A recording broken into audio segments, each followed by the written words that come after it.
Bienvenidas y bienvenidos a este seminario web sobre equidad e inclusión en la educación superior en América Latina y el Caribe, organizado por el Instituto Internacional de la UNESCO para la Educación Superior en América Latina y el Caribe y ESALC. Este evento marca el lanzamiento oficial del informe elaborado por Carmen Márquez Vázquez en el marco del programa Inclusión 360 grados. Este nuevo documento analiza el compromiso institucional, el diseño, la implementación y la evaluación de políticas de equidad e inclusión en las instituciones de educación superior de la región. Agradecemos al público que nos acompaña utilizar la función de preguntas y respuestas y el chat para enviar sus preguntas. Sin más preámbulos, me gustaría ceder la palabra a Yuma Insolia, directora de Desarrollo de Capacidades en UNESCO y ESALC, para las palabras de apertura de este lanzamiento. Adelante, doctora Yuma Insolia. Muchas gracias, Sara. Muy buenas tardes a todas y a todos. Es una gran alegría para mí estar hoy aquí con ustedes y presentar el informe sobre políticas de equidad e inclusión en la educación superior en América Latina y el Caribe, que ha liderado la doctora Carmen Márquez dentro del marco de las actividades recogidas en el programa Inclusión 360 que impulsamos desde UNESCO y ESAL. Permítame comenzar robándole unos minutos recordando que nuestra región ha vivido transformaciones notables en educación superior y si bien hoy contamos con cerca de 30 millones de estudiantes matriculados en nuestras universidades, nunca antes tantos jóvenes habían llegado a la universidad. Pero junto a este logro persisten enormes desafíos. La implementación desigual y discontinua de políticas inclusivas sigue generando brechas.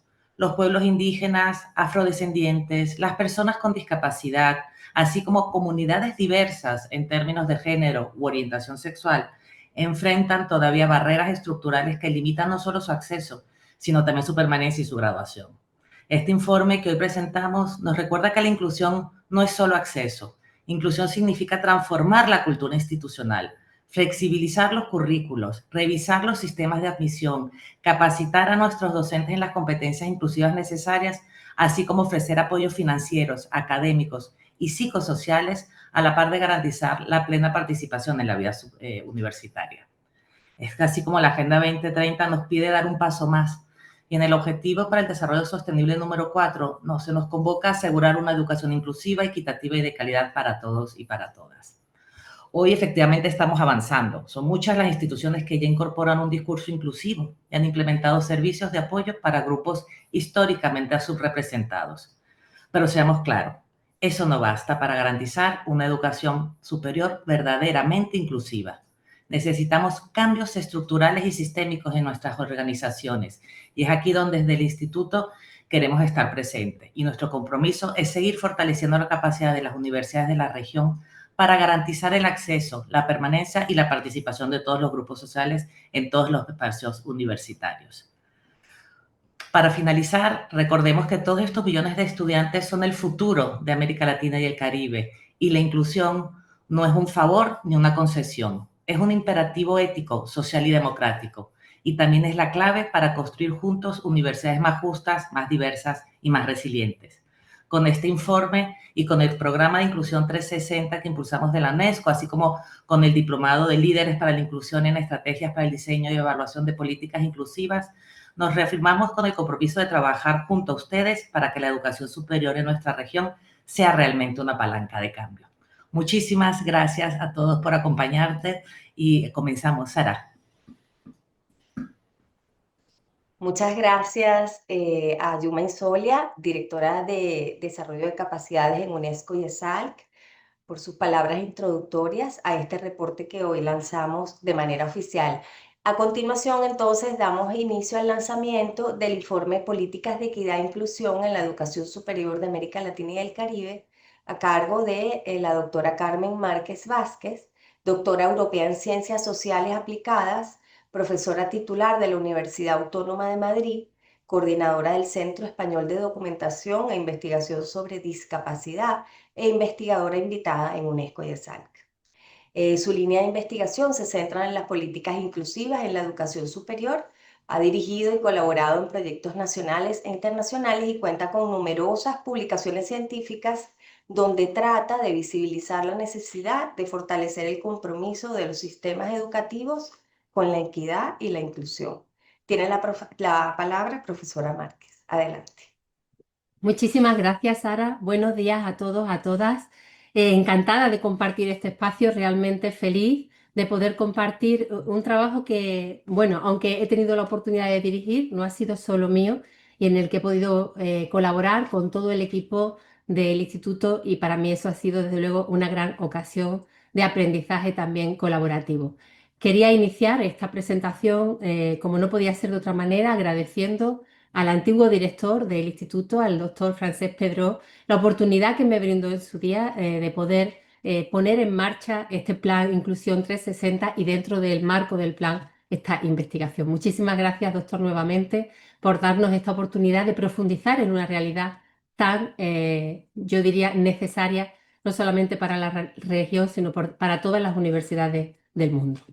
Voy a empezar, si les parece, mi presentación compartiéndoles una pequeña PPT que creo que ahora pueden ver. ¿Me confirman? Sí, ¿verdad? Perfecto. Bueno, me gustaría recordarles a todos y a todas que, como ustedes bien saben, las instituciones de educación superior están llamadas a comprometerse con el desarrollo económico, social y cultural de sus comunidades, desde un enfoque sostenido o sostenible, y para ello requieren imprescindiblemente de convertirse en instituciones equitativas e inclusivas. La equidad y la inclusión son dos conceptos que frecuentemente están en el argot de las instituciones de educación superior, pero sobre el que todavía existen muchas dudas en cuanto a su concepto y a sus implicaciones. En este estudio hemos considerado la equidad como esa situación en la que ningún elemento cultural, personal, económico, de ninguna naturaleza particular de un estudiante es obstáculo para que pueda acceder o permanecer en la educación superior. Y hemos considerado la inclusión como un proceso de transformación sistémica que no solo garantiza el acceso, sino que también provee al estudiante y a toda la comunidad universitaria de aquellas oportunidades que requiere para el logro y la participación en igualdad de oportunidades. Hasta la fecha sabemos algo sobre esta realidad, sabemos algo sobre si las instituciones de educación superior están avanzando a nivel internacional en materia de educación, en materia de equidad e inclusión, perdón. Y en este sentido, las investigaciones realizadas ponen de manifiesto, por una parte, que existe un debate constante y continuo sobre si es posible y pertinente esa transformación institucional basada en la equidad y la inclusión. Y por otra parte, existe también la constatación de que el compromiso de las instituciones suele ser frecuentemente nominal, es decir, el discurso de la inclusión y la equidad se ha incorporado a los discursos institucionales, pero realmente la equidad y la inclusión aún no son palancas de cambio y de transformación. Con este punto de partida, con esta contextualización internacional, llegamos a esta investigación en la que hemos tenido como objetivo conocer la naturaleza y el alcance de las políticas de equidad e inclusión en la región. Para ello, nos hemos aproximado a esta meta o a este objetivo con un enfoque cuantitativo, que desde una encuesta diseñada expresamente y difundida por IESAL en toda la región, abordó 4 dimensiones en 15 ítems. Por una parte, el compromiso institucional de las instituciones de educación superior con la inclusión, las características y el alcance de las políticas que se ponen en marcha, los mecanismos de evaluación de estas políticas y la valoración institucional que las propias instituciones hacían sobre los efectos, las consecuencias o las metas conseguidas con estas políticas. Han participado en esta investigación 236 instituciones de educación superior de 20 países, de manera que consideramos que es una muestra, al menos aproximadamente representativa. Además, hemos tenido la suerte de contar con agentes que han participado en las encuestas, de diferentes niveles en la gestión, tanto desde autoridades gubernamentales o de los consejos de gobierno de las universidades, como personal técnico o profesorado. Y, por último, también hemos contado con una mayor tasa de participación de instituciones de educación superior públicas. En cuanto a la primera dimensión que hemos abordado, el compromiso institucional, me complace compartirles que el compromiso declarado por las instituciones ha sido un compromiso alto.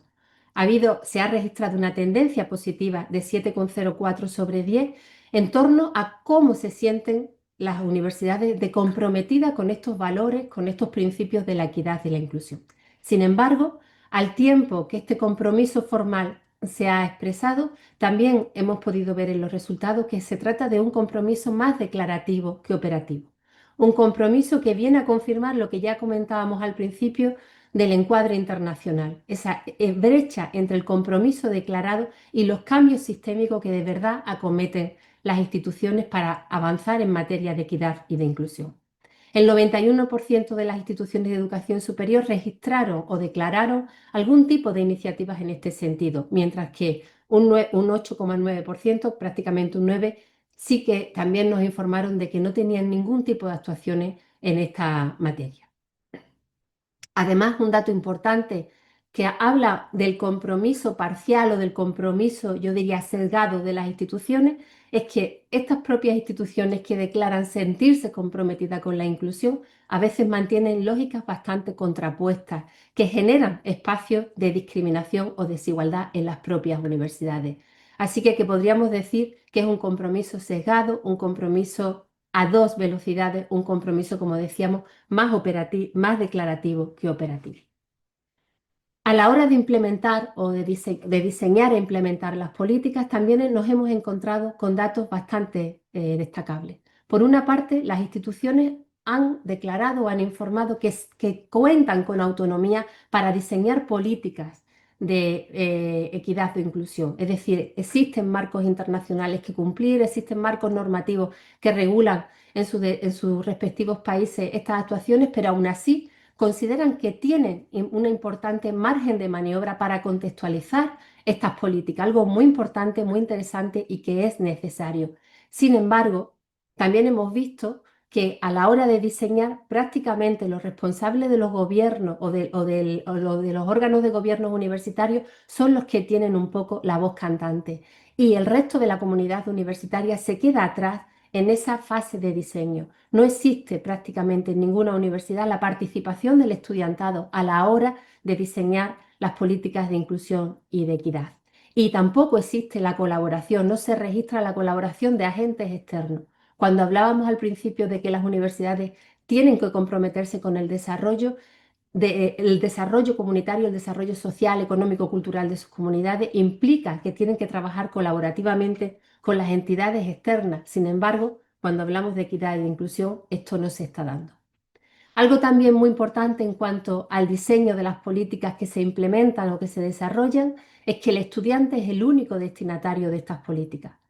En un orden de prevalencia diríamos que prácticamente la mayor parte de las políticas tiene al estudiantado con discapacidad como beneficiario, seguido del estudiantado de bajos recursos económicos o de otros grupos de baja representación como el estudiante perteneciente a minorías étnicas, a pueblos indígenas o afrodescendientes.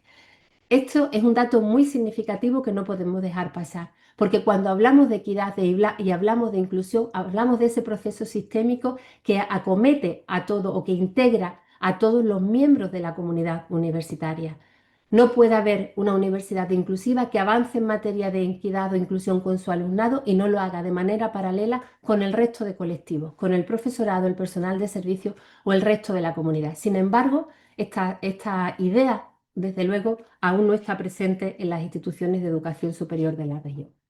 ¿Cuáles son principalmente entonces los objetivos que persiguen estas políticas? Si ustedes ven en la diapositiva, hay como 4 grandes bloques de objetivos que persiguen estas políticas. Por una parte, facilitar, incrementar el acceso participativo o el acceso equitativo, sobre todo de grupos que tienen baja representación, a través de políticas de matrícula gratuita, a través de programas de becas o ayudas económicas, de la admisión a través de cupos especiales, a través de medidas de acción positiva como cupos especiales o de estrategias de acompañamiento en el tránsito. Otro gran bloque de políticas relacionadas con la equidad y la inclusión están relacionadas con los programas de igualdad de género. Las universidades de la región son conscientes de que las mujeres están mayoritariamente representadas, pero que las situaciones que viven todavía no son situaciones de igualdad. Así que existen muchas iniciativas dirigidas a ofrecer formación en materia de género e igualdad a toda la comunidad educativa. Hay muchas universidades que han puesto, desde luego, iniciativas muy interesantes en cuanto a la prevención de los protocolos de violencia de género o de acoso sexual hacia las mujeres en sus universidades. Programas universitarios que están promocionando los estudios de género y creaciones de redes interuniversitarias que trabajan intentando compartir este conocimiento en relación al género que se está creando. Como decíamos antes, apoyar al estudiantado con discapacidad diríamos que es el objetivo prevalente en la mayor parte de las universidades y en este sentido se promocionan programas de accesibilidad universal que por una parte se dirigen a garantizar la accesibilidad de los espacios físicos y por otra parte a un tema que todavía continúa siendo controvertido, que es la disposición de ajustes razonables. Los ajustes razonables, aunque están considerados en muchas universidades como medidas de diseño universal, realmente están más relacionados con un enfoque médico que con un enfoque de derecho de las personas con discapacidad. Las universidades ponen en marcha también, cuentan gran parte de las universidades de la región con servicios específicos destinados a apoyar al alumnado con discapacidad durante su trayectoria académica, con programas de capacitación docente, como decía antes, que están también dirigidos a formar al profesorado en ajustes personales, más que en el diseño universal, y con la creación de redes interuniversitarias con discapacidad. Y por último, una cuarta línea que podríamos decir también con una menor presencia, con una menor representatividad entre las universidades que tratan de fortalecer la participación del alumnado procedente de minorías étnicas y están más relacionadas con la puesta en marcha de programas y actuaciones académicas o con centros de conocimiento específicos. Como ven, esto significa que la mayor parte de las universidades están poniendo en marcha políticas fragmentadas, políticas focalizadas o políticas que no están dirigidas a ese cambio sistémico, a ese cambio global, a esa transformación integral de las universidades, sino que están focalizadas en un colectivo o en un momento específico de la etapa educativa. La evaluación de las políticas públicas fue la tercera dimensión que abordó este estudio y lo hizo porque ninguna mejora puede estar desligada de ese proceso de evaluación. Sin embargo, pudimos constatar que más del 37,5% de las instituciones no llevan a cabo ningún tipo de actuación evaluativa después de implementar el programa o implementar la actividad. Es decir, no quedan registros ninguno sobre el grado de adecuación, de satisfacción, sobre la persistencia de la situación que generó esa medida o por el contrario, el beneficio de la política para eliminar esa situación.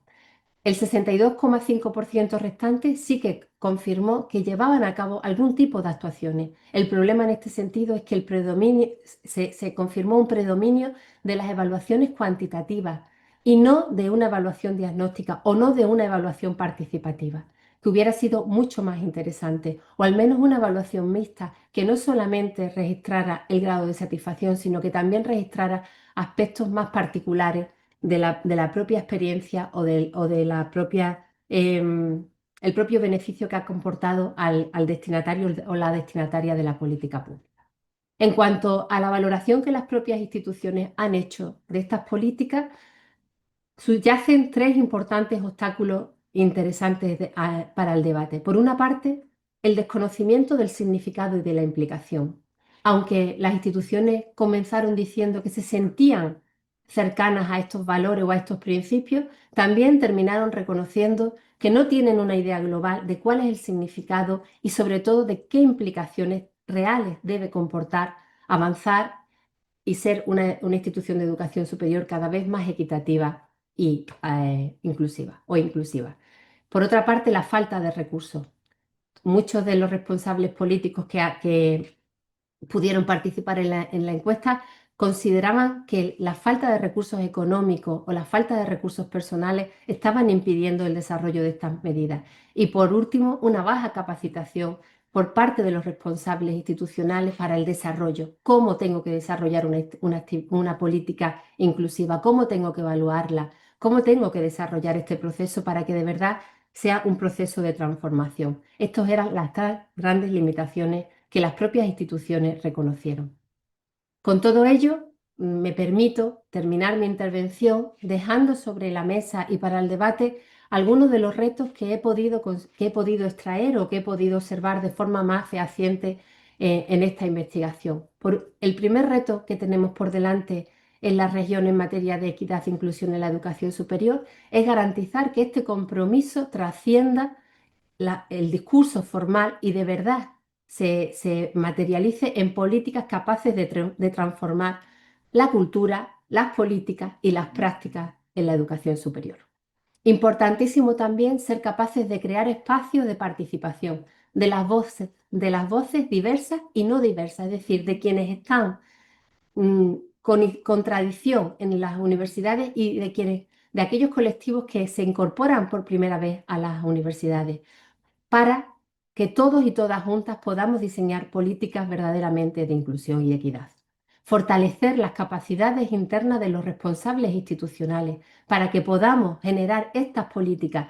Y fíjense, más que generar políticas equitativas o inclusivas, yo me permitiría invitarle a que todas las políticas universitarias incorporaran un enfoque equitativo e inclusivo, a que ese enfoque de equidad e inclusión fuera transversal a todas las políticas universitarias. Asegurar, por tanto, el financiamiento estable y sostenido de todas estas políticas a través de partidas específicas de recursos y, por supuesto, cómo no, integrar la evaluación como parte de la cultura institucional. Se necesitan mecanismos claros y continuos que sean capaces de medir cuál es el resultado de manera inmediata, a corto plazo y de manera longitudinal. Como ven, muchos retos, pero también muchas oportunidades de avanzar hacia una educación superior en la región mucho más inclusiva y mucho más equitativa. Muchísimas gracias.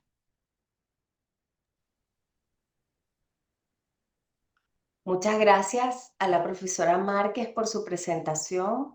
A continuación damos inicio a la sesión de comentarios del reporte por parte de un panel de expertos que estará moderado por el profesor Francesc Pedró, quien fuera director de UNESCO y ESALC desde 2016 hasta agosto de 2025 y que ahora nos acompaña en su rol de profesor catedrático de políticas educativas en el Departamento de Ciencias Políticas de la Universitat Pompeu Fabra, en Barcelona.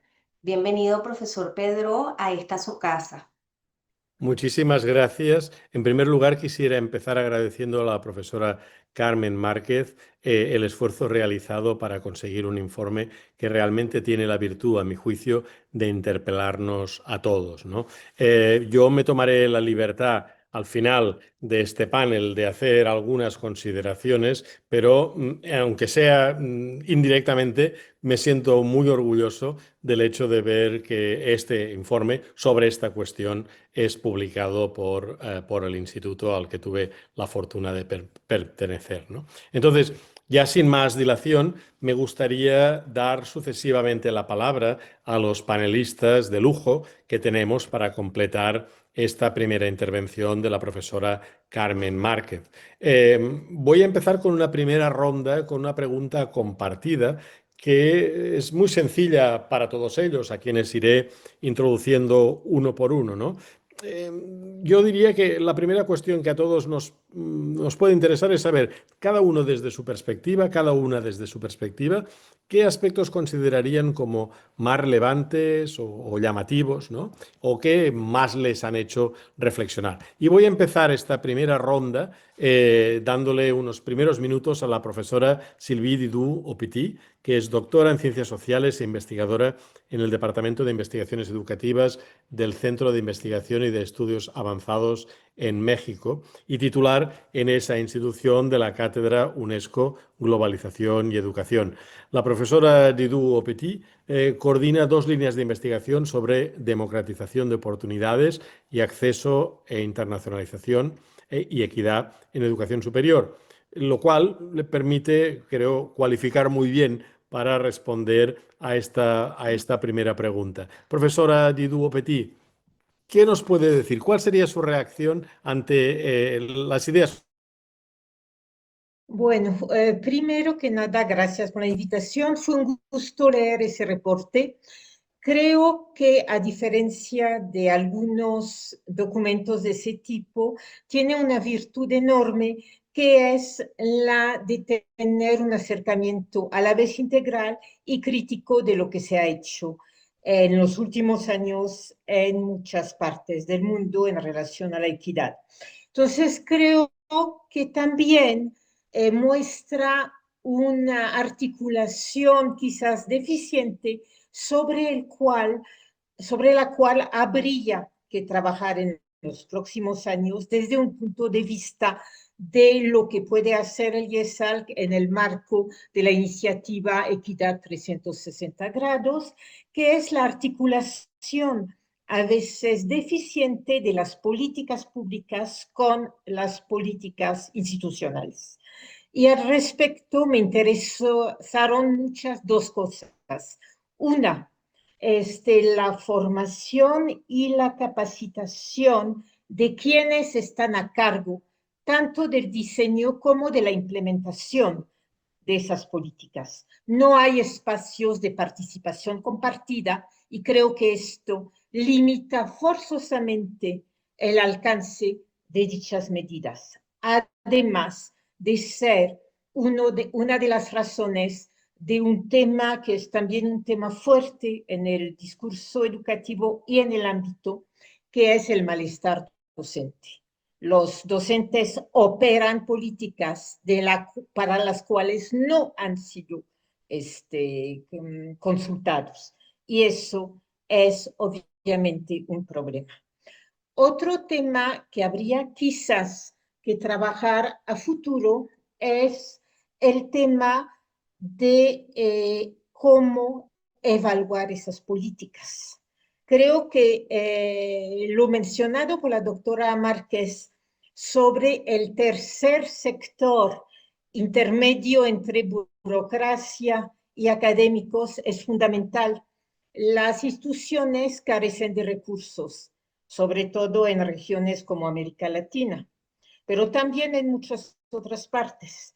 Entonces, la solución de facilidad es recurrir a expertos, que pueden ser caros, pero de todas maneras salen más baratos que reclutar y contratar definitivamente a académicos altamente formados. Y esa gente tiene un papel muy ambiguo dentro de las instituciones. No generan convenios de coparticipación de manera tal de que las políticas que diseñan, independientemente de su calidad, no están concertadas ni generan apoyos fuertes, lo que evidentemente produce uno de los problemas apuntado por la autora de este reporte, que es el alcance del cambio que se puede lograr dentro de las organizaciones institucionales mediante esa vía. Y ahí creo que un tema es el tema del cambio por nicho o del cambio integral. Se pretende tener cambios integrales, pero se tienen cambios encapsulados. Y lo mismo ocurre en otras funciones como la internacionalización, la cooperación académica, que son cuestiones que no son objetos de concertación institucional.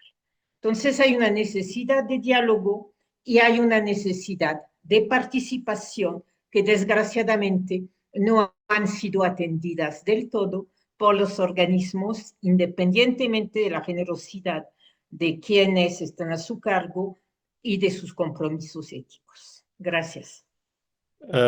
Profesora Didou-Petit, muchas gracias por esta intervención. Yo destacaría tres elementos que usted digamos, ha perfilado con gran nitidez. El tema de las capacidades, y creo que probablemente será un tema recurrente. En segundo lugar, la importancia de la evaluación y, en última instancia, también de la concertación, ¿no? Ha insistido mucho en justamente esta idea de que tal vez se están promoviendo cambios a escala de nicho, pero esta visión más sistémica parece todavía adolescente. Muchísimas gracias y ahora nos desplazaremos del norte a prácticamente la parte más meridional del Cono Sur. Vamos a dar la palabra al profesor Gustavo González García, doctor en Ciencias de la Educación e investigador en el Centro de Investigación para la Transformación Socioeducativa y el Centro de Investigación en Educación para la Justicia Social, ambos en la Universidad Católica Silva Enríquez de Chile.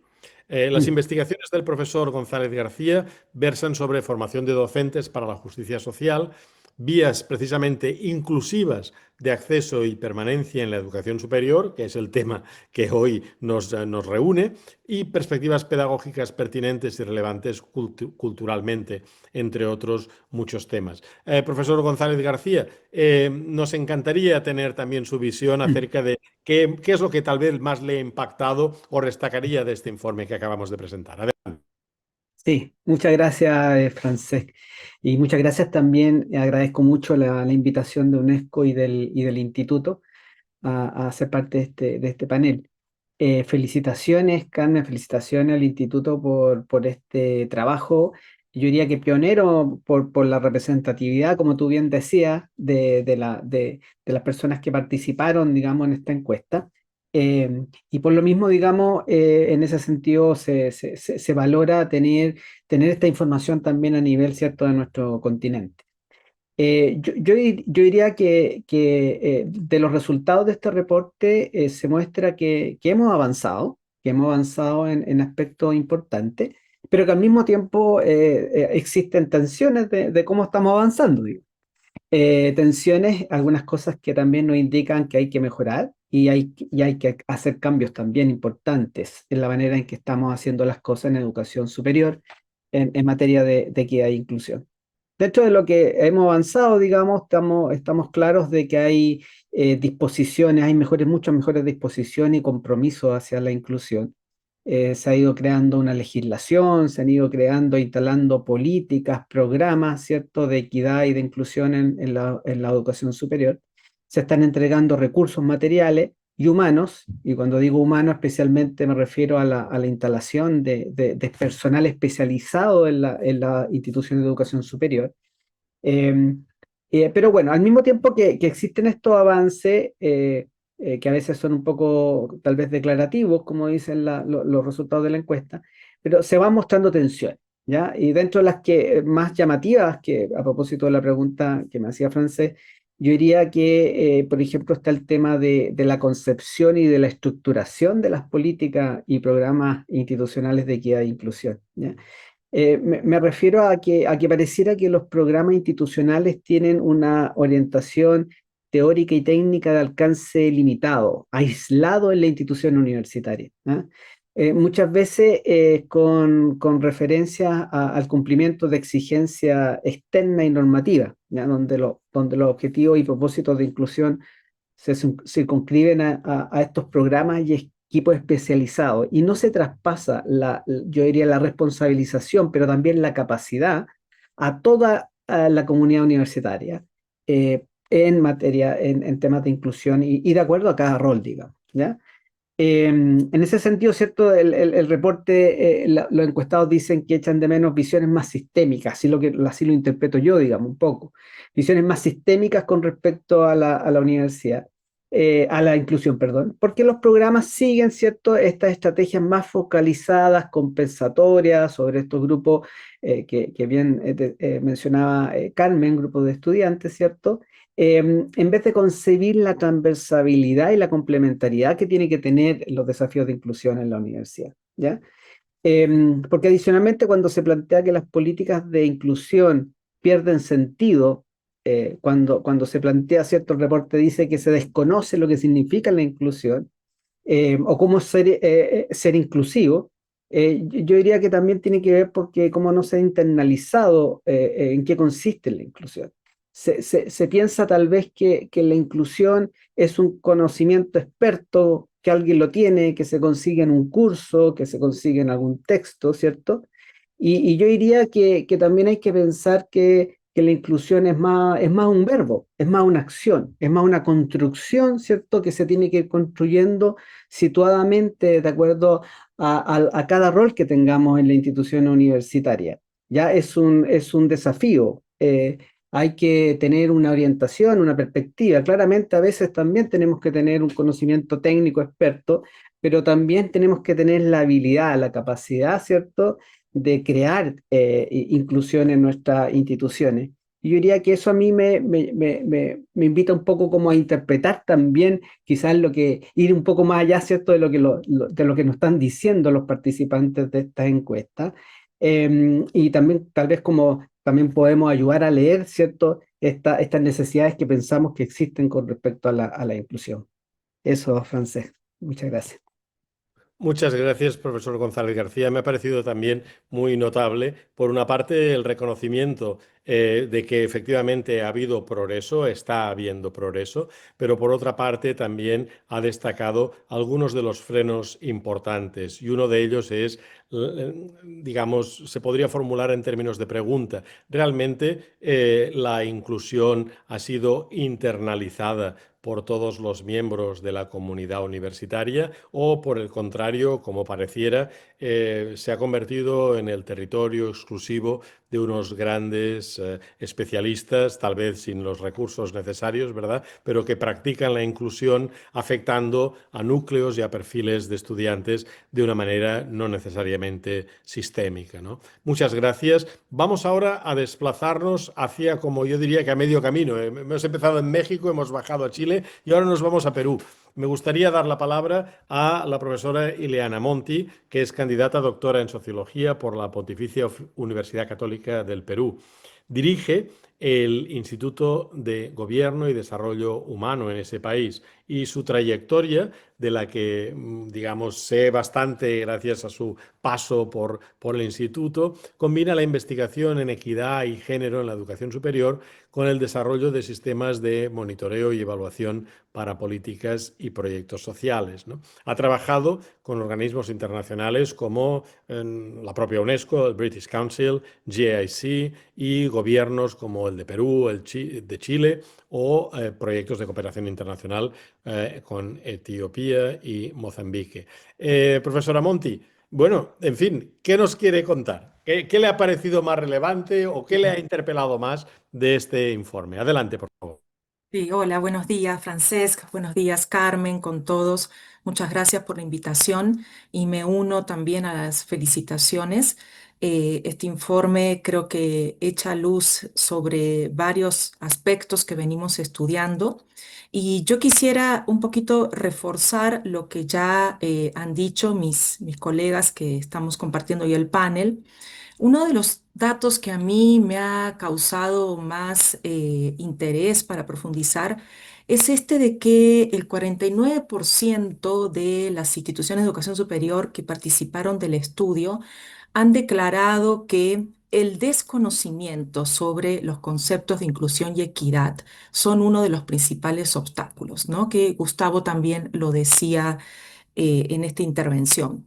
Esto es muy importante, ¿no? Porque todo cambio, toda reforma de una institución necesita algo clave y es el respaldo, necesita la legitimidad cultural y cognitiva de todos los que formamos parte de esa institución. Entonces, cuando uno tiene un estudio que te dice que los docentes, los administrativos, los estudiantes no comprenden los conceptos de inclusión, equidad o género, estamos entonces ante una situación en donde las reformas que impulsemos pueden quedar en el papel, ¿no? Como bien lo señaló Carmen, pueden quedar en un plano declarativo, formal, porque no se traducen en prácticas cotidianas, ¿no?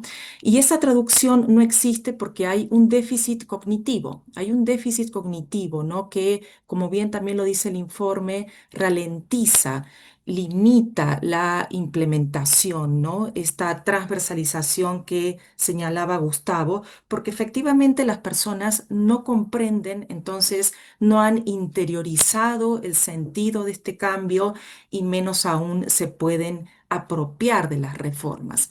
Entonces, es muy importante que entendamos que toda reforma necesita un conocimiento compartido, una interpretación común de por qué tenemos que hacer esto. En el tema de género, además, especialmente, ¿no? ¿Cuáles son un poco luego las consecuencias que vemos, ¿no? Y que normalmente nos topamos con eso y conversamos. Una de ellas, y que creo que lo hemos conversado otras veces, incluso contigo, Francés, es que cuando hablamos de temas de género y de reformas, somos puras mujeres o la mayoría mujeres, ¿no? Porque no hemos entendido todos, no hemos interiorizado el cambio porque no conocemos esto, no lo comprendemos, ¿no? También encontramos, como bien lo decía Gustavo, situaciones de islas en las universidades, ¿no? Tenemos la comisión de expertos, que son los que conocen el tema y que buscan empujar el cambio, o tenemos la red de mujeres, ¿no? Que impulsa esto. Tenemos, por otro lado, resistencia pasiva, ¿no? Resistencia pasiva no necesariamente es un rechazo abierto, ¿no? De que no están a favor de un cambio así, pero sí hay como un cierto desinterés o una cierta inercia de docentes, de administrativos, del mismo cuerpo directivo de las universidades porque no se entiende la importancia del cambio, ¿no? También, como bien lo decía Carmen en el informe, hay una implementación superficial, ¿no? Porque no se llega a impactar en la cultura de la universidad, ¿no? Tenemos esto, tenemos protocolos, sí, ¿no? Entonces marcamos en un check, sí tengo protocolos, sí tengo una comisión, pero no tenemos un cambio cultural interno, ¿no? Hay desigualdad en la apropiación, por supuesto, ¿no? Entonces tenemos áreas como, por ejemplo, puede ser las oficinas de bienestar, ¿no? Que lo tienen más claro, entienden el concepto de inclusión, de equidad, promueven, plantean medidas, pero se sienten solas, no caminan a la par de otras áreas de docencia, investigación, gestión administrativa y perciben que así no es posible el cambio, porque están trabajando solas y los demás se mantienen al margen, indiferentes, no opinan, ¿no? Y entonces todo esto obviamente dificulta institucionalizar una reforma de esta magnitud. Y como bien lo decía Carmen, no hay mecanismos de seguimiento, no hay una propuesta sistémica, no hay un conocimiento transversal. Entonces, las políticas de género, miren, tantos años que llevamos con esto y todavía no se han convertido en lo normal, ¿no? Dentro de la universidad. No es parte de la normalidad. Sigue siendo una parte, como bien lo decía Gustavo, más de un grupo de expertos que estamos esperando a ver qué hacen en esa comisión, ¿no? Entonces, creo que el tema de este déficit cognitivo que señala el informe es un elemento clave acá porque está relacionado con muchas otras cosas de por qué el cambio sigue siendo declarativo, formal, no hay un compromiso de toda la comunidad, no hay una interiorización, no hay legitimidad cognitiva, cultural. Por lo tanto, todavía no podemos hablar de institucionalización de la perspectiva o de los cambios de género, ¿no? Muchas gracias, profesora Monti. Yo destacaría de su intervención este énfasis que ha puesto en ese déficit cognitivo que creo que explica la falta de apropiación de aquellos actores de las instituciones universitarias en particular que no se sienten especialmente interpelados por las cuestiones relacionadas con la inclusión, porque piensan que son exclusivas de un colectivo específico, ya sea de técnicos o de perfiles en particular de estudiantes que merecen una atención compensatoria. Destacaría igualmente cómo, digamos, ha circulado desde la cuestión del déficit puramente cognitivo, es decir, la gente no sabe exactamente qué se esconde tras la expresión políticas de inclusión, hacia la necesidad de un cambio verdaderamente cultural que tiene que ver no solo con el conocimiento, sino también con los valores y las actitudes, ¿no?, con las que uno ejerce como miembro de la comunidad. Muy bien, veo que vamos bien de tiempo y tenemos todavía la oportunidad de una segunda ronda de preguntas. Y en este caso, siguiendo el mismo orden, voy a facilitar de nuevo que la profesora Sylvie Didou tome la palabra a partir de su propia experiencia, que es larga y reputada en materia de investigación comparada. Quisiera volver sobre algo que mencionó durante su intervención y que tiene que ver con, bueno, si sabemos exactamente dónde están los déficits, entonces, ¿cuáles serían las condiciones institucionales para que las acciones, o si lo prefiere, las políticas se conviertan en acciones y, por tanto, en procesos de cambio verdaderamente sistémicos? ¿Qué nos enseña la investigación comparada? Adelante, profesora Didou.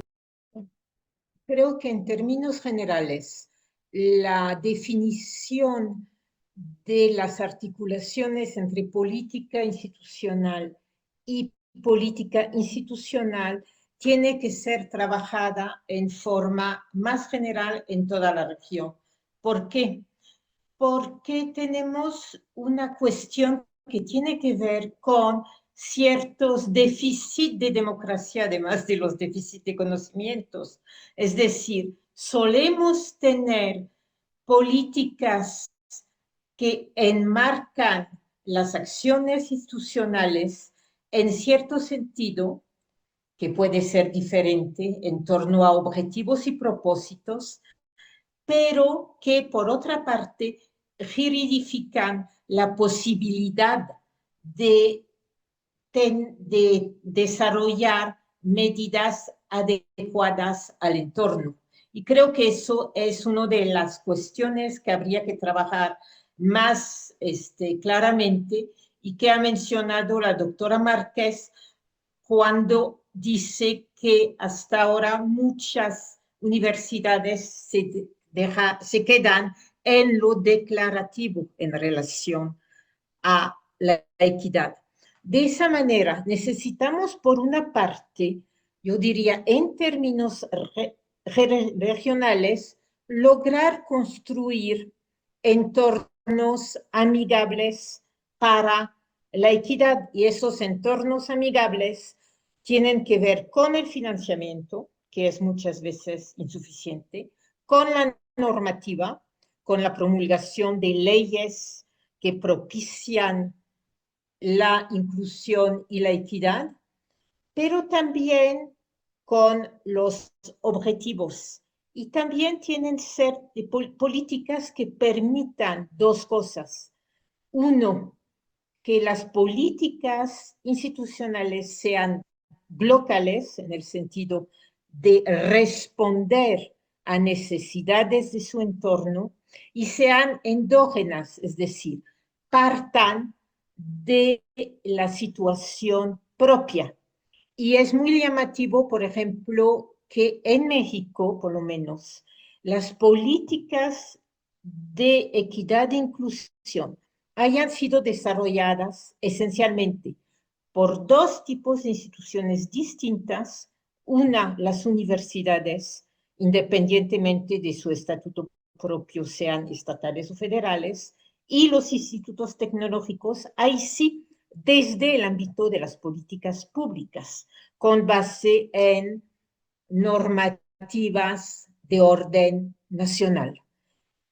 No sé todavía cuáles han sido sus resultados específicos, pero mientras tengamos, por una parte, una indefinición de objetivos y por otra parte, una separación entre lo que se requiere y lo que se hace, creo que no avanzaremos mucho. Es decir, hay que construir, y eso es un pendiente, embones intermedios en términos de difusión, en términos de operación, y dar seguridad financiera a quienes están desarrollando ese tipo de políticas. Gracias. Muchas gracias. Creo que ha hablado con mucha claridad acerca de los resortes que permitirían una mejor articulación y se ha referido, creo que con todo lujo de detalles, a la necesidad de tener marcos políticos que incorporen no solo cambios normativos, sino también una cuestión crucial que es la financiación, ¿verdad? Creo que desde esa perspectiva, esa articulación que usted ha, digamos, ha mencionado como conducente a políticas institucionales, por una parte locales y por otra endógenas también, con un reconocimiento claro de las especificidades de los contextos en que cada institución trabaja, me ha parecido también muy significativo. Muchísimas gracias. Ahora voy a devolver de nuevo la palabra al profesor González García para que desde su propia perspectiva, digamos como investigador y abogado, yo diría, ¿no? de los programas de justicia social, yo le preguntaría, ¿cómo, a su juicio, cómo podrían las instituciones de educación superior garantizar no solo el acceso, sino también la participación adecuada y, sobre todo, el éxito académico? Porque muchas veces centramos la atención en los números del acceso y una vez hemos conseguido cifras que nos parecen por lo menos tolerables, ya nos olvidamos de qué pasa al final del ciclo, ¿no? Nos gustaría mucho conocer su opinión. Adelante, por favor. Sí, gracias, Francés. Claro, y muy importante pregunta, aunque también yo creo, y voy a tratar de desarrollarlo, también hay que saber entender esto del éxito académico. Bueno, en primer lugar, digamos, para garantizar el acceso, la permanencia y el desarrollo, ¿cierto?, académico de todos y todas las estudiantes. Se tienen que dar cambios fundamentales, a mi juicio, en distintos niveles, digamos, de la educación superior, ¿ah? Desde una perspectiva de justicia y de equidad redistributiva, aún los recursos que se colocan para igualar en derechos el acceso y la permanencia son insuficientes para grupos importantes, ¿ya? Y desde luego que eso tiene que seguir mejorando. Ahora, a nivel institucional, las políticas en las instituciones de educación superior, las políticas de inclusión, yo diría que deben pasar también desde una estrategia focalizada con objetivo a grupos destinatarios específicos, a una estrategia que impacte a toda la cultura institucional y que responsabilice a cada cual en el rol que tiene hacia la inclusión. Y especialmente hacia los formadores universitarios. El tema de las propuestas formativas, yo diría que es un campo en que tenemos que hacer muchas transformaciones todavía. Eso implica preparar y desarrollar capacidades para la inclusión, ¿ah? Que implican disposiciones, habilidades para abordar la diversidad, ¿ya?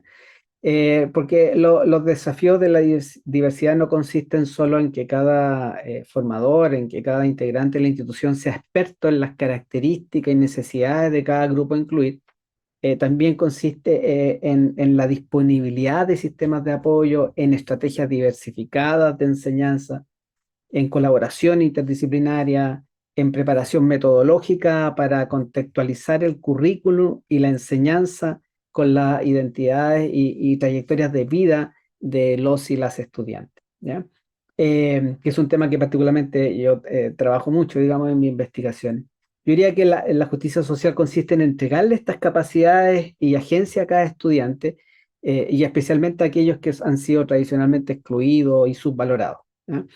Y en este sentido que te decía que yo también creo que tenemos que discutir un poco esto del éxito académico, ¿ah? Este tradicionalmente es entendido como una brecha para quienes no disponen de un capital social cultural adecuado para responder al estándar académico, ¿ah? En la universidad. Entonces, de base de esto está la idea del déficit, ¿ya? Y de base de esto está la estrategia de la nivelación o compensación. Entonces, le pedimos a programas específicos en la universidad que nivelen a estos estudiantes, ¿ya? Y el profesor universitario, ¿cierto? En la carrera, el programa, ¿cierto? Espera que lleguen nivelados, ¿cierto? Y claro, y detrás de esto, claro, también está en el fondo la idea de una enseñanza homogénea culturalmente. Y ante esto, digamos, los formadores tenemos que también examinar estas expectativas de desempeño educativo, ¿ya? Porque muchas veces estas expectativas de desempeño educativo operan en forma a veces no develada en la imposición de una forma de capital cultural en la enseñanza, ¿ya? En la cual algunos que están homogenizan con esta forma, ¿cierto?, van a tener éxito y otros no, ¿ya? En ese sentido, yo pienso que la educación transformadora implica como desconstruirnos un poco de de esta enseñanza culturalmente homogénea y también pensar y que grupos de estudiantes que tradicionalmente son subvalorados, también descubrir en ellos capitales diversos existentes en estos grupos. ¿Ah? Y cómo esos capitales diversos, esa vida de superación, ¿cierto? Como ellos también quieren ser también reconocidos muchas veces en la universidad, potencien estos diseños formativos. ¿Ah? Reconocer estas potencialidades. ¿Por qué? Porque además esta idea del déficit y de la compensación que les traspasamos a estos grupos de estudiantes también son lo menos inclusivo posible, porque esto afecta en sus identidades. Ellos asumen que dentro de su identidad el déficit. Ellos son deficitarios. Mi vida, mi historia del grupo del que pertenezco no me ha servido para estar en igualdad de condiciones y preparado que mis pares, que sí vienen más aventajados. Entonces, es parte también de mi identidad, ¿ya? Y eso es lo menos inclusivo que hay, digamos. Le estamos diciendo a ellos, ¿cierto?, que tienen que de alguna manera suprimir sus identidades personales, culturales, digamos, para poder tener éxito académico, ¿cierto? Entonces, yo creo que tenemos que partir haciendo esa transformación. Tenemos que llevar al currículum y a la enseñanza mucho la vida, la cultura de todos nuestros estudiantes y especialmente de aquellos grupos que han sido social y tradicionalmente más excluidos.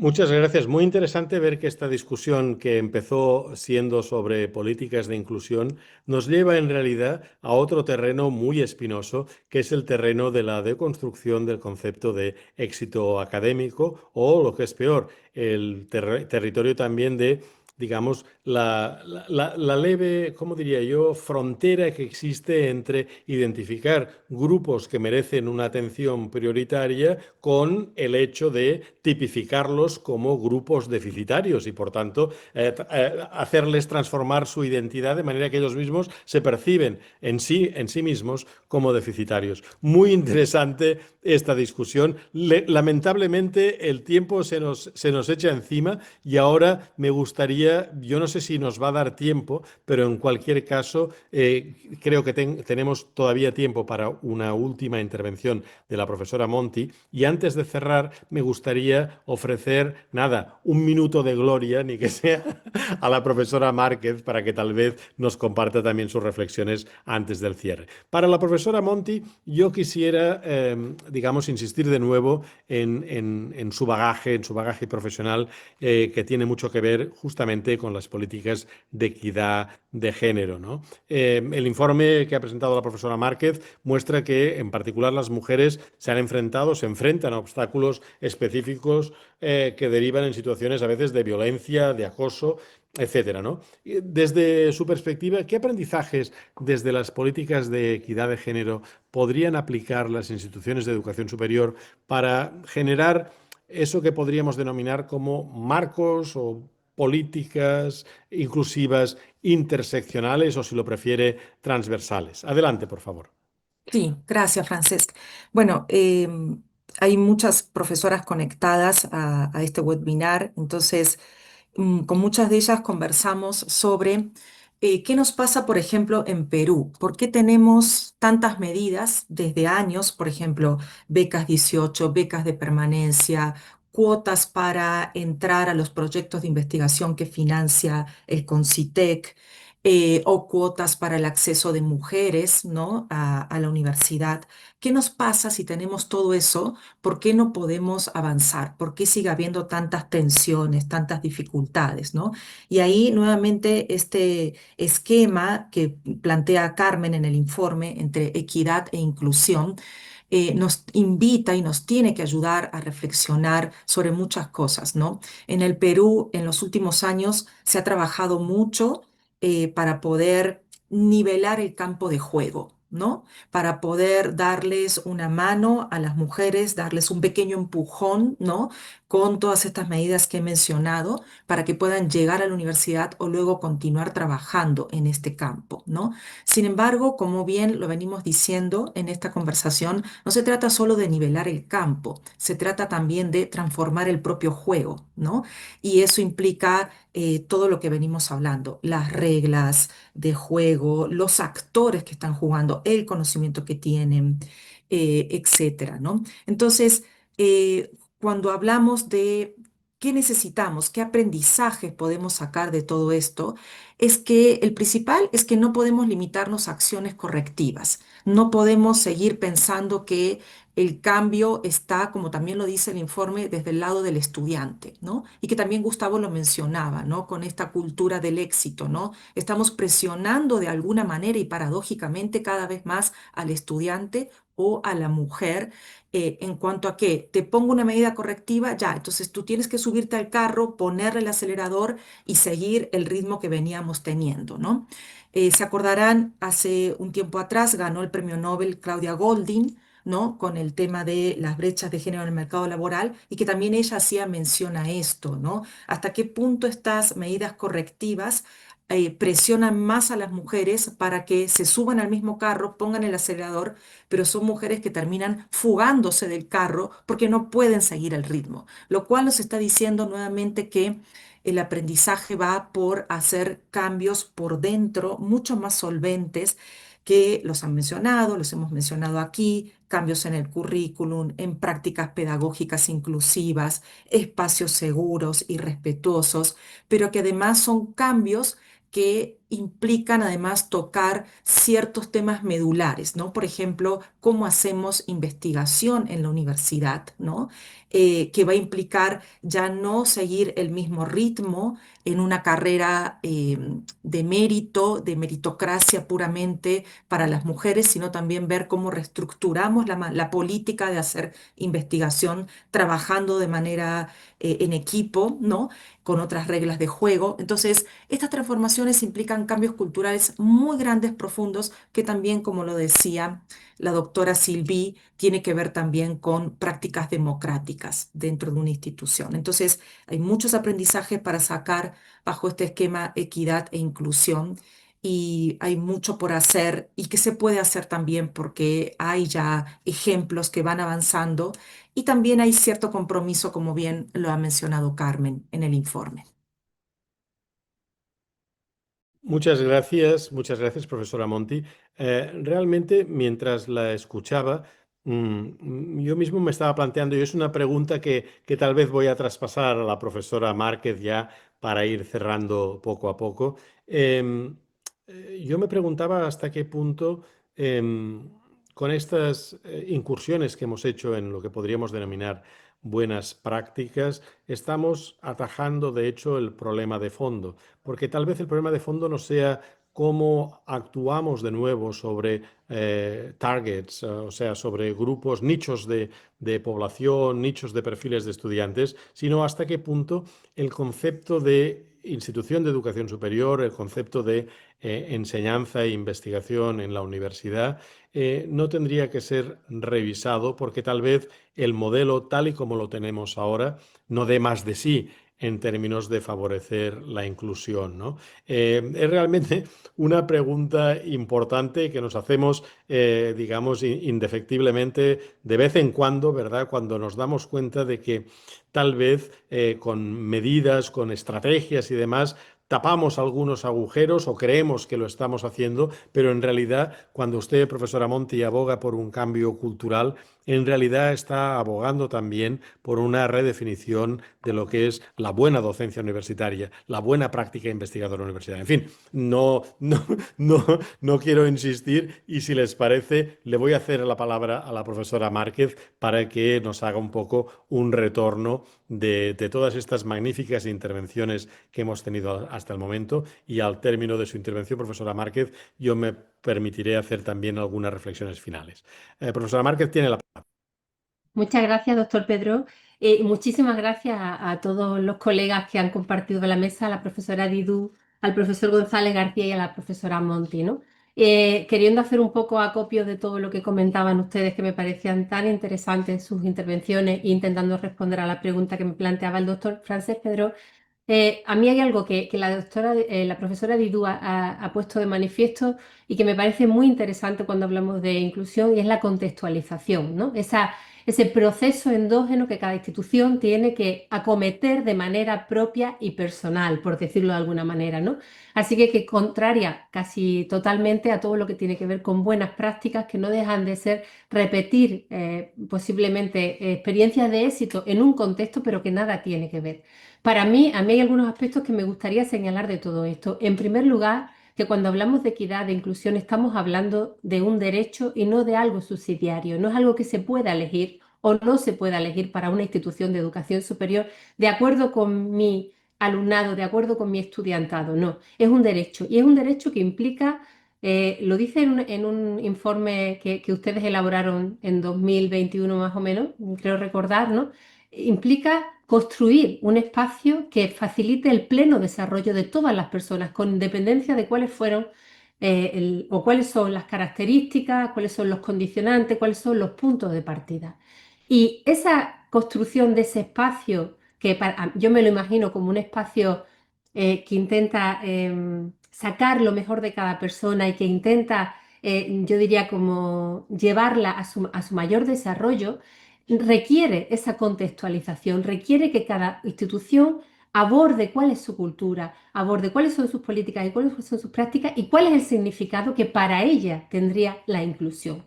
Y esa conceptualización endógena que decía la profesora Didú, o esa, yo diría como ese hacer mío este proyecto inclusivo, hacer de nuestra institución universitaria este proyecto de inclusión y equidad, pasa por una participación colaborativa, pasa por un proceso de democratización de toda la toma de decisión en el diseño, en la implementación y, por supuesto, en la evaluación. Y eso tiene que aterrizarse. Entonces, en ese sentido, creo que algunas de las aportaciones que hacían mis compañeros ya hablaban también de estos elementos. La contextualización, el desarrollo endógeno, la participación democrática, la participación colaborativa. Yo llamo a las instituciones de educación superior a que acometan este proyecto de manera personal, de manera individual, de manera única. Y creo que la investigación, los responsables políticos, quienes no, de alguna manera nos dedicamos a hablar de inclusión y equidad, creo que nuestra responsabilidad es la de facilitar los espacios que hagan posible estos procesos de contextualización y de aterrizaje de la inclusión, ¿no? Los responsables políticos y los responsables institucionales, su compromiso debe ser sobre todo poner en marcha los procesos y los medios, los recursos que hagan posible que la propia comunidad universitaria se reúna en torno a el significado y las implicaciones de los procesos de equidad e inclusión. Muchas gracias. Recuperaré parte de esa llamada que ha hecho al final de mi intervención, que va a ser muy corta. Miren, a mí me gusta aterrizar las cosas con experiencias personales. Y hoy, yo apenas llevo 15 días incorporado de nuevo a las tareas universitarias en Barcelona y estoy viviendo en el barrio de mi infancia, que es un barrio que se ha convertido, que era un barrio, digamos, de clase media, media-baja, y que hoy en día es un barrio trufado de presencias no europeas, por decirlo así, ¿no? Y además es muy palpable, no solo por las caras que veo en la calle, en el tramo que va desde mi casa hasta el metro, sino también por la riqueza gastronómica que me encuentro en las calles, ¿verdad? Casi diría que a día de hoy me es más fácil encontrar donde vivo un restaurante peruano, ojo al dato, profesora Monti, que no uno de cocina catalana de toda la vida, ¿no? Bueno, a lo que iba. Tengo la fortuna de vivir en este barrio, muy bien, muy contento, y hoy, precisamente, al llegar a la universidad, he recordado que es el día en el que los estudiantes de primer curso, de 18 o 19 años de edad, tienen la posibilidad de hacer unas visitas acompañadas de las instalaciones del campus y demás, ¿no? Entonces, les veía, inmediatamente mi reacción fue, bueno, yo ya sé que siempre tienen 18 años cuando ingresan, pero cada vez me parecen más jóvenes, ¿no? ¿Verdad? Y eso es que en realidad me hago mayor. Pero en segundo lugar, esa diversidad que está en la calle, no está en la universidad. Ya no les hablo de América Latina, les estoy hablando de una ciudad europea, ¿no? Esa diversidad que yo veo no está en las aulas universitarias. No he visto a nadie que pudiera identificar vagamente como de una etnia no indoeuropea, por decirlo así, lisa y llanamente, ¿no? Entonces, indefectiblemente, esto me ha dado que reflexionar mientras les escuchaba, ¿no? Porque realmente puede parecer que, como ha dicho muy bien la profesora Márquez al principio, la inclusión está en todos nuestros discursos, en la región y desde luego fuera de ella, pero tenemos la fortuna de contar con la UNESCO y con el Instituto para recordarnos, y con el esfuerzo de la profesora Márquez y de tantas y tantas personas, para recordarnos que la inclusión debe seguir estando en la agenda política y sobre todo en algo, ahora estoy mirando, aunque ella no me ve, estoy mirando a Yuma Inzolia, algo que tiene que estar muy presente también en nuestros esfuerzos, sus esfuerzos de desarrollo de capacidades, ¿no? Porque realmente la profesora Monti se ha referido, por ejemplo, al déficit cognitivo. Yo creo que hay, además, un déficit, ¿verdad?, de apropiación de lo que significa en la práctica cotidiana, incluso independientemente de la docencia que uno o una imparta, ¿verdad?, de lo que significa hacerlo con un criterio de inclusión en mente, ¿no?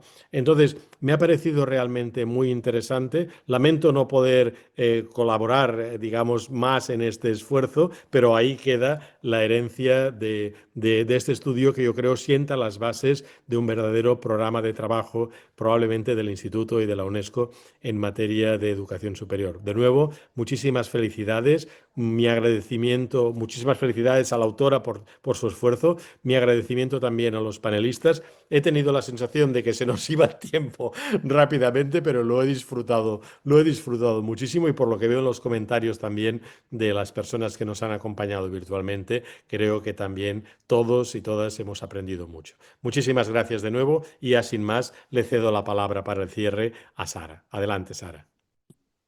Muchísimas gracias, profesor Pedro, y gracias a todos los expertos que nos acompañaron el día de hoy en este lanzamiento. Les recordamos a los asistentes que el reporte está disponible en el sitio web de UNESCO y ESALC, y los invitamos a seguir conectados con nuestras iniciativas en equidad, inclusión y transformación de la educación superior a través de nuestra web y redes sociales compartidas en el chat de este webinario. Feliz día y bueno, sigan muy agradecidos en haberlos tenido todos en el día de hoy, sobre todo al doctor Pedro, que bueno, muy especial para nosotros, para este lanzamiento. Así que muchas gracias. Feliz tarde.